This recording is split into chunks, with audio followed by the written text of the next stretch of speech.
பொண்ணை பார்த்து கட்டி வைக்க சொல்கிறேன். இந்த மாதிரி குடிச்சு ரோட்டில் படுத்து கேட்குறவனே வேறு எனக்கெல்லாம் வந்து நான் பார்த்தேன்னா இங்கே வரேன் எனக்கெல்லாம் பார்த்தேன்னா இந்த டென்ஷன்லாம் தண்ணி அடிக்கிறது. என்ன டென்ஷனு கிடையாது, உங்களுக்கு ஒரு லைஃப் உருவாக்கணும்ல.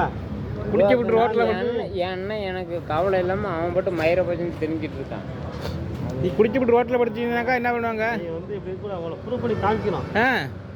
என் தம்பி இதே இதே காமிக்கிறதுக்கு எத்தனை வயசு ஆச்சு? எனக்கு 36 வயசு ஆச்சு. அவனுக்கு என் 38, தம்பிக்கு அதே வயசு தான். அவனுக்கு 38, எனக்கு 36. என் தம்பிக்கு 36 வயசு தான். இந்த கிளம்புல இதே மீதான் இருக்கிறான். இந்த மாதிரி குடிச்சு விட்டு ரோட்டில் என்ன பண்ண முடியும்? வாழ்க்கையில் அவன் என்ன வீட்டில் இருக்கிறா, நீங்கள் ரோட்டில் இருக்கிறீங்க.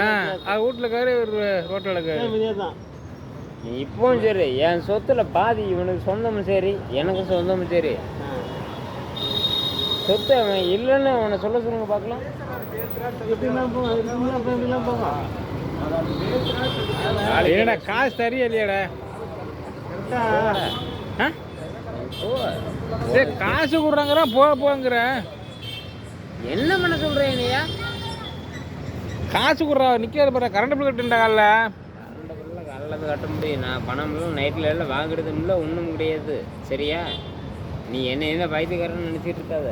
அண்ணா இங்கே பாருங்க, நான் சத்தியமாக நான் காசெல்லாம் அவங்க கையில் நான் காசு வாங்குறது இல்லை. இருந்தாலும் நாளைக்கு காலையில் தான் காசு வாங்குறது. சம்பளம் வாங்கல என்ன? காலையில் வாங்க, நீ காலையில் வாங்கிங்க. இது எந்த கோயிலில் போய் சொல்கிறது? நீ வாடா, நீ மனுஷன் தானடா. நான் இன்னொருத்தண்ட வேலைக்கு போகிறேன்னா காலையில் நீ நம்ம எவன்கிட்ட என்ன மயிருக்கு நீ வேலைக்கு போகிற? அடுத்தவன்ட்ட உனக்கு வேலை தர மாதிரி இருக்குல்ல. நீ எதுக்குடா அடுத்தவன்ட்ட வேலைக்கு போகிற? நான் உன்னை கேள்வியே ஒன்று கேட்குறேன். எப்படி பேசுவேண்ணா? ஏங்க என்ன மயத்துக்கு நீ அடுத்தவன்ட்ட வேலைக்கு போகிற? இல்லை அப்போனா இப்போ நிறைய செலவு இருக்குது. இல்லை 2 லட்சம் செலவு பண்ணணும், பண்ணாதான் உருவாக்கலாம். ஏன் வீட்டில் உனக்கு சொத்து இல்லையே? நீ பண்ண வேண்டியது இன்னைக்கு. ஏடா நீ பண்ண வேண்டியதுடா.